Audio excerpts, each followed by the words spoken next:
ವಾರಾಹಿ ಅಮ್ಮನವರನ್ನ ಮನಸ್ಸಿನಲ್ಲಿ ಧ್ಯಾನಿಸುತ್ತಾ ಈ ವಿಡಿಯೋವನ್ನ ಸ್ಟಾರ್ಟ್ ಮಾಡ್ತಾ ಇದ್ದೇನೆ. ಅಡುಗೆ ಮನೆಗಳಲ್ಲಿ ಕೆಲವೊಂದು ನಿಯಮಗಳನ್ನು ಪಾಲಿಸೋದ್ರಿಂದ, ಅದರಲ್ಲೂ ಹಾಗೂ ನಾವು ಹೇಳುವ ಈ ಒಂದು ಪದಾರ್ಥವನ್ನು ಅಡುಗೆಯ ಮನೆಯಲ್ಲಿ ಒಂದು ಸರಿಯಾದ ಜಾಗದಲ್ಲಿ ಇಡೋದ್ರಿಂದ ನಿಮ್ಮ ಮನೆಗಳಲ್ಲಿ ಯಾವುದೇ ರೀತಿಯ ಬಡತನ ಕಾಣೋದಿಲ್ಲ. ಹೌದು, ನಿಮ್ಮ ಮನೆಗಳಲ್ಲಿ ಅಷ್ಟಲಕ್ಷ್ಮಿಯರು ವಾಸಿಸ್ತಾ ಇರ್ತಾರೆ. ಮನುಷ್ಯ ಯಾವುದೇ ಸಮಸ್ಯೆಯಿಂದ ಬಳಲ್ತಾ ಇದ್ದಲ್ಲಿ ಅದನ್ನು ಎದುರಿಸಲು ಮೊದಲು ಆರೋಗ್ಯವಾಗಿರಬೇಕು. ಹಾಗೂ ಆರೋಗ್ಯ ಹೊಂದಿದ್ದಲ್ಲಿ ದೊಡ್ಡ ಅಸ್ತ್ರದಂತೆ ಜೀವನದ ಎಂತಹ ಕಷ್ಟಗಳನ್ನಾದರೂ ಕೂಡ ನಾವು ಎದುರಿಸಬಹುದು. ಫ್ರೆಂಡ್ಸ್, ಆರೋಗ್ಯ ಚೆನ್ನಾಗಿರಬೇಕು, ಸಂಪತ್ತು ಹರಿದು ಬರಬೇಕು ಅಂದರೆ ಮೊದಲು ನಮ್ಮ ಅಡಿಗೆ ಮನೆಯ ಕೆಲವೊಂದು ನಿಯಮಗಳನ್ನು ನಾವು ಪಾಲಿಸಬೇಕು.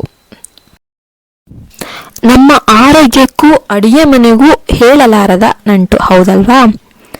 ಇದು ದೇವನ ಸ್ಥಾನ, ಒಲೆ. ನಮ್ಮ ದೇಹದಲ್ಲಿ ಅಗ್ನಿ ತತ್ವ ಇರುವುದು ಕೂಡ ಹೊಟ್ಟೆಯ ಭಾಗದಲ್ಲಿ. ಹಾಗಾಗಿ ಅಡುಗೆ ಮನೆ ಮತ್ತು ಮನುಷ್ಯನ ದೇಹಕ್ಕೆ ಸಂಬಂಧಿಸಿದೆ. ಇದರಿಂದ ಅಡುಗೆ ಮನೆ ಎಷ್ಟು ಸ್ವಚ್ಛವಾಗಿರುತ್ತದೆಯೋ ಹಾಗೂ ಅಡುಗೆ ಮನೆಗಳನ್ನು ಒಬ್ಬ ಗೃಹಿಣಿಯು ಎಷ್ಟು ಕಾಳಜಿಯಿಂದ ಸ್ವಚ್ಛತೆಯಿಂದ ನೋಡ್ಕೊಳ್ತಾರೋ ಅದೇ ರೀತಿಯಾಗಿ ಮನೆಯ ಸದಸ್ಯರ ಆರೋಗ್ಯವೂ ಹಾಗೂ ಅವರ ಸಂಪತ್ತು ಮತ್ತು ಐಶ್ವರ್ಯದ ಗುಟ್ಟು ಕೂಡ ಈ ಒಂದು ಅಡುಗೆ ಮನೆಯಲ್ಲೇ ಅಡಗಿರುತ್ತೆ. ಫ್ರೆಂಡ್ಸ್, ಈ ಶಾಸ್ತ್ರಗಳಲ್ಲಿ ಹೇಳಿರುವಂತೆ ಅಡುಗೆಯ ಮನೆಗಳಲ್ಲಿ ಅನ್ನಪೂರ್ಣೇಶ್ವರಿ ದೇವಿಯ ವಾಸಸ್ಥಾನ ಇರುತ್ತೆ. ಮಹಾಲಕ್ಷ್ಮಿಯ ಕೃಪೆಗೆ ನಾವು ಪಾತ್ರ ಆಗಬೇಕು ಅಂತಂದ್ರೆ ಮೊದಲು ನಾವು ನಮ್ಮ ಅಡುಗೆ ಮನೆಯನ್ನ ಸರಿಯಾದ ರೀತಿಯಲ್ಲಿ ನೋಡ್ಕೊಳ್ಬೇಕು. ಹೌದು ಫ್ರೆಂಡ್ಸ್, ಹಾಗಾದ್ರೆ ಅಡುಗೆ ಮನೆಯಲ್ಲಿ ನಾವು ಯಾವ ಯಾವ ತಪ್ಪುಗಳನ್ನು ಮಾಡಬಾರ್ದು ಎಂಬುದನ್ನು ಮೊದಲು ನೋಡೋಣ ಬನ್ನಿ. ಫ್ರೆಂಡ್ಸ್, ಯಾವ ಮನೆಗಳಲ್ಲಿ ಅಡುಗೆ ಮನೆಯ ವಸ್ತುಗಳು ಹಾಗೂ ಒಲೆಯನ್ನು ಸರಿಯಾಗಿ ಇಟ್ಕೊಂಡಿರೋದಿಲ್ವೋ ಅಂತಹ ಮನೆಗಳಲ್ಲಿ ಅಗ್ನಿ ತತ್ವಕ್ಕೆ ಅಪಚಾರ ಮಾಡಲಾಗುತ್ತೆ. ಹಾಗಾಗಿ ಅಡುಗೆ ಮನೆಯ ಕೆಲವು ವಸ್ತುಗಳನ್ನು ಮತ್ತು ಅಡುಗೆ ಮನೆಯನ್ನ ಸರಿಯಾಗಿ ಇಟ್ಕೊಳ್ಳುವುದು ತುಂಬಾ ಮುಖ್ಯ. ಹಾಗೂ ಮನೆಯಲ್ಲಿ ಇರತಕ್ಕಂಥ ಹಲವಾರು ಗ್ರಹ ದೋಷಗಳು ಸರಿಯಾಗಬೇಕಾದ್ರೆ ಮೊದಲು ಅಡುಗೆ ಮನೆಯಲ್ಲಿ ಇರತಕ್ಕಂತಹ ವಸ್ತುಗಳು ಹಾಗೂ ಅದರಲ್ಲಿರುವಂತಹ ಪದಾರ್ಥಗಳು ಸರಿಯಾದ ರೀತಿಯಲ್ಲಿ ಇಡಬೇಕು. ಹೀಗಂತ ಶಾಸ್ತ್ರಗಳಲ್ಲಿ ಕೂಡ ಹೇಳಲಾಗುತ್ತೆ.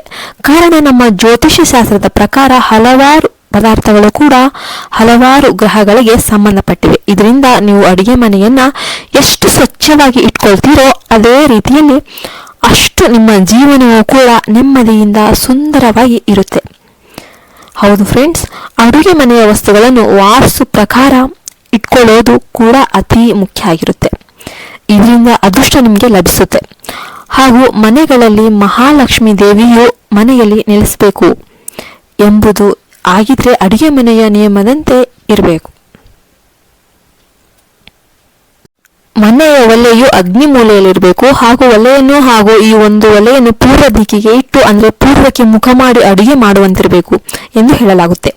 ಇದರಿಂದಾಗಿ ಸಂಪತ್ತು ಸಮೃದ್ಧಿಯ ಜೊತೆಗೆ ಆರೋಗ್ಯವೂ ಕೂಡ ಉತ್ತಮವಾಗಿ ಇರುತ್ತೆ. ಪ್ರತಿದಿನ ಬೆಳಿಗ್ಗೆ ಎದ್ದ ಕೂಡಲೇ ಅಡುಗೆ ಮಾಡುವಾಗ ಪೂರ್ವ ದಿಕ್ಕಿಗೆ ಮುಖ ಮಾಡಿ ಅಡುಗೆ ಮಾಡೋದ್ರಿಂದ ಆ ಸೂರ್ಯ ದೇವನ ಅನುಗ್ರಹವು ನಮಗೆ ದೊರೆಯುತ್ತಾ ಹೋಗುತ್ತೆ. ಸೂರ್ಯ ದೇವನ ಆಶೀರ್ವಾದದಿಂದ ಮಾಡುವಂತಹ ಎಲ್ಲ ಕೆಲಸಗಳಲ್ಲೂ ಕೂಡ ಯಶಸ್ಸು ಅನ್ನೋದು ನಮಗೆ ಸಿಗುತ್ತೆ. ಹೌದಲ್ವಾ ಫ್ರೆಂಡ್ಸ್? ಕೆಲವರ ಮನೆಗಳಲ್ಲಿ ಸಾಮಾನುಗಳನ್ನು ಎಲ್ಲೆಂದರಲ್ಲಿ ಶಿಸ್ತುಬದ್ಧವಾಗಿಲ್ಲದಂತೆ ಜೋಡಿಸಿರ್ತಾರೆ. ಇದರಿಂದಾಗಿ ಆರ್ಥಿಕ ನಷ್ಟಕ್ಕೆ ಕಾರಣವಾಗುತ್ತೆ. ಇದರಿಂದ ವಿಪರೀತ ಖರ್ಚುಗಳು ಎದುರಾಗ್ತಾ ಇರ್ತೇವೆ. ಕೈಯಲ್ಲಿ ಹಣ ಕೂಡ ನಿಲ್ಲೋದಿಲ್ಲ. ಹಾಗೂ ಅಡುಗೆ ಮನೆಯ ನಂತರ ಅಡುಗೆಯ ಪಾತ್ರೆಗಳನ್ನು ಕೂಡ ಒಲೆ ಮೇಲೆ ಇಡಬಾರ್ದು. ಅಡುಗೆಯ ನಂತರ ಒಲೆಯನ್ನು ಸ್ವಚ್ಛವಾಗಿರಿಸಿಕೊಳ್ಳುವುದು ಕೂಡ ಉತ್ತಮ ಫಲವನ್ನು ಕೊಡುತ್ತೆ ಫ್ರೆಂಡ್ಸ್. ಹಾಗೂ ವಿಶೇಷವಾಗಿ ಅಡುಗೆ ಮನೆಗಳಲ್ಲಿ ಉಪ್ಪು ಮತ್ತು ಎಣ್ಣೆಯನ್ನು ಒಂದೇ ಕಡೆ ಇಡಬಾರ್ದು. ಇದರಿಂದ ಮನೆಗಳಲ್ಲಿ ಸಾಲದ ಸಮಸ್ಯೆ ಹೆಚ್ಚಾಗುತ್ತಾ ಹೋಗುತ್ತೆ. ವಿಪರೀತ ಹಣಕಾಸಿನ ಸಮಸ್ಯೆಗಳು ಉಂಟಾಗ್ತಾ ಹೋಗುತ್ತೆ. ಫ್ರೆಂಡ್ಸ್, ನಾವು ತಿಳಿಯದೆ ಅಥವಾ ತಿಳಿದೇ ಮಾಡುವ ಹಲವಾರು ಬಾರಿ ಅಡುಗೆ ಮನೆಗಳಲ್ಲಿ ಸಣ್ಣ ಪುಟ್ಟ ತಪ್ಪುಗಳನ್ನು ಮಾಡ್ತೇವೆ. ಈ ಒಂದು ಚಿಕ್ಕ ಚಿಕ್ಕ ಪುಟ್ಟ ತಪ್ಪುಗಳಿಂದ ನಮ್ಮ ಜೀವನದಲ್ಲಿ ಅನೇಕ ರೀತಿಯ ಸಮಸ್ಯೆಗಳನ್ನು ನಾವು ಎದುರಿಸಬಹುದು. ಹಾಗಾಗಿ ಕೆಲವೊಂದು ಚಿಕ್ಕ ಪುಟ್ಟ ಸಮಸ್ಯೆಗಳು ಈ ತಪ್ಪುಗಳಿಂದನೇ ದೊಡ್ಡ ದೊಡ್ಡ ಸಮಸ್ಯೆಗಳಾಗಿ ಪರಿವರ್ತನೆ ಆಗುತ್ತೆ. ಇವನ್ನೆಲ್ಲ ನಾವು ತಿದ್ದಿಕೊಂಡು ನಾವು ಅಡುಗೆ ಮನೆಯನ್ನು ಸ್ವಚ್ಛವಾಗಿರಿಸಿಕೊಂಡು ಹಾಗೂ ಅದರ ನಿಯಮಗಳಂತೆ ಬಳಸಿಕೊಳ್ಳುತ್ತಾ ಹೋಗಿದ್ದೆ ಆದರೆ ಖಂಡಿತವಾಗಿಯೂ ಕೂಡ ಲಕ್ಷ್ಮೀ ದೇವಿಯ ಅನುಗ್ರಹ ದೊರೆಯುತ್ತೆ. ಹಾಗೂ ಅಡುಗೆ ಮನೆಗಳಲ್ಲಿ ಯಾವ ನಿಯಮ ಪಾಲಿಸಿದರೆ ಅದೃಷ್ಟ ಐಶ್ವರ್ಯ ನಮಗೆ ಲಭಿಸುತ್ತೆ ಎಂಬುದರ ಬಗ್ಗೆ ನೋಡೋದಾದ್ರೆ ಪ್ರತಿನಿತ್ಯ ಅಡುಗೆ ಮನೆಗಳಲ್ಲಿ ಒಂದು ಜಾಗದಲ್ಲಿ ಸ್ವಚ್ಛ ಅಥವಾ ಒಂದು ಚೆಂಬಿನಲ್ಲಿ ಯಾವಾಗಲೂ ಶುದ್ಧವಾದ ನೀರನ್ನು ಹಾಕಿ ಇಡಬೇಕು. ಇದರಿಂದ ಮನೆಗೆ ಕೆಟ್ಟ ದೃಷ್ಟಿಗಳು ಬರೋದಿಲ್ಲ ಹಾಗೂ ಯಾವುದೇ ಕೆಟ್ಟ ಒಂದು ದೃಷ್ಟಿಗಳು ದೋಷಗಳು ಯಾವುದು ನಿಮಗೆ ತಾಗೋದಿಲ್ಲ ಅಂತ ಹೇಳಲಾಗುತ್ತೆ. ಮತ್ತು ಅಡುಗೆ ಮನೆಗಳಲ್ಲಿ ಉಪ್ಪು ಮತ್ತು ಅರಿಶಿಣವನ್ನು ಯಾವಾಗಲೂ ಒಟ್ಟಿಗೆ ಇಡಬೇಕು. ಇದರಿಂದ ಒಂದು ಉಪ್ಪು ಮತ್ತು ಅರಿಶಿಣ ಮೃತ್ಯುಂಜಯ ಮತ್ತು ಮಹಾಲಕ್ಷ್ಮಿಯ ಸಂಕೇತ ಆಗಿದ್ದರಿಂದ ಮನೆಯಲ್ಲಿನ ಕಷ್ಟ ನಷ್ಟಗಳು ತಾನಾಗಿ ಕಳೆಯಲು ಆರಂಭವಾಗುತ್ತೆ. ಹಾಗೂ ಮಹಾಲಕ್ಷ್ಮಿಯ ಆಶೀರ್ವಾದ ದೊರೆಯಬೇಕು ಅಂತಂದ್ರೆ ಅರಿಶಿಣದ ಡಬ್ಬವನ್ನು ಯಾವಾಗಲೂ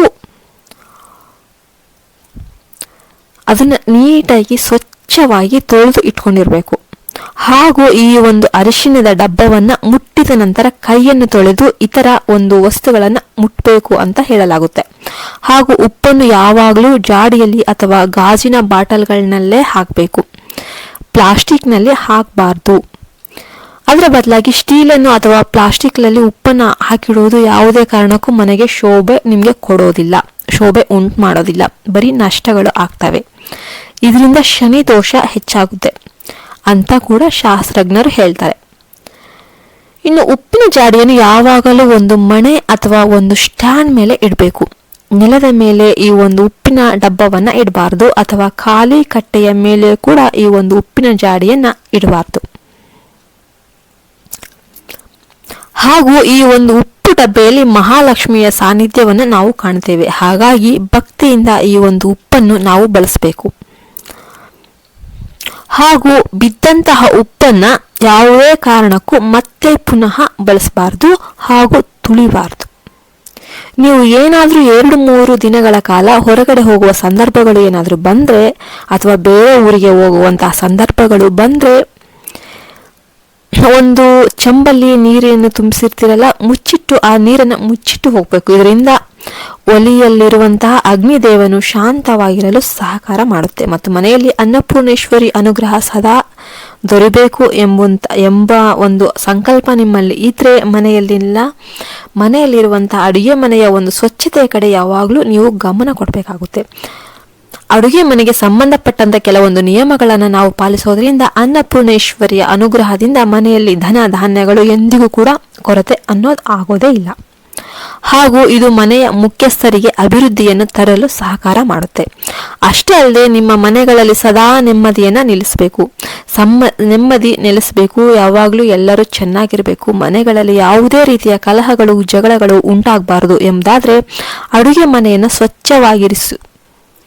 ಇದರಿಂದ ಅಡುಗೆ ಮನೆಯಲ್ಲಿ ಸಾಧ್ಯವಾದಲ್ಲಿ ಆಲೂರದ ಗಿಡವನ್ನು ಇಡೋದ್ರಿಂದ ಯಾವುದೇ ರೀತಿಯಾದಂಥ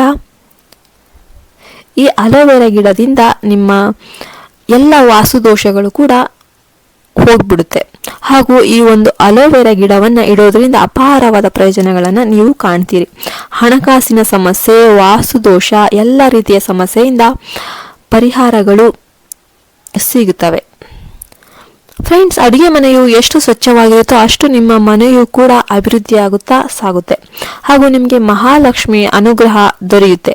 ಹಾಗೂ ನಿಮ್ಮ ಜೀವನದಲ್ಲಿ ಇರತಕ್ಕಂಥ ಎಲ್ಲ ಕಷ್ಟ ತೊಂದರೆಗಳಿಂದ ನೀವು ಹೊರಬರಬೇಕು ಅಂತಂದ್ರೆ ಈ ಒಂದು ಅಡುಗೆ ಮನೆಯ ಚಿಕ್ಕ ಪುಟ್ಟ ಸಲಹೆಗಳನ್ನು ನೀವು ಪಾಲಿಸಿದ್ದೇ ಆದರೆ ಖಂಡಿತ ನೀವು ಜೀವನದಲ್ಲಿ ಹಲವಾರು ಕಷ್ಟಗಳನ್ನು ಎದುರಿಸುವಂತಹ ಸಂದರ್ಭಗಳು ಬರೋದಿಲ್ಲ. ಧೈರ್ಯ ಶಕ್ತಿ ನಿಮ್ಮಲ್ಲಿ ಜಾಸ್ತಿ ಆಗುತ್ತೆ. ಇವತ್ತಿನ ದಿನ ಹೇಳಿರುವಂಥ ಈ ಒಂದು ಸರಳ ಪುಟ್ಟ ಮಾಹಿತಿ ನಿಮಗೆ ಇಷ್ಟ ಆಯಿತು ಅಂತ ನಾನು ಭಾವಿಸ್ತೇನೆ. ಇಷ್ಟ ಆದರೆ ದಯವಿಟ್ಟು ಒಂದು ಲೈಕ್ ಮಾಡಿ. ನಮ್ಮ ಚಾನಲ್ ಯಾರ್ಯಾರು ಫಸ್ಟ್ ಟೈಮ್ ನೋಡ್ತಿದ್ರೆ ಅವರು ಸಬ್ಸ್ಕ್ರೈಬ್ ಮಾಡ್ಕೊಳ್ಳಿ. ಪಕ್ಕದಲ್ಲಿರುವ ಬೆಲ್ ಐಕನ್ನ ಪ್ರೆಸ್ ಮಾಡಿ. ಹೀಗೆ ಬೆಲ್ ಐಕನ್ ಪ್ರೆಸ್ ಮಾಡೋದ್ರಿಂದ ನಮ್ಮ ಹೊಸ ವಿಡಿಯೋಗಳು ನಿಮಗೆ ತಲುಪುತ್ತೆ. ವಿಡಿಯೋ ಇಷ್ಟ ಆದರೆ ಲೈಕ್ ಮಾಡೋದನ್ನು ಮಾತ್ರ ಮರಿಬೇಡಿ. ನಿಮ್ಮ ಸಲಹೆಗಳಿಗೆ ಸದಾ ಸ್ವಾಗತ. ಜೈ ಮಹಾಲಕ್ಷ್ಮಿ ಅಂತ ಒಂದು ಕಮೆಂಟ್ ಮಾಡಿ. ಜೈ ಹಿಂದ್, ಜೈ ಭಾರತ್ ಮಾತೆ.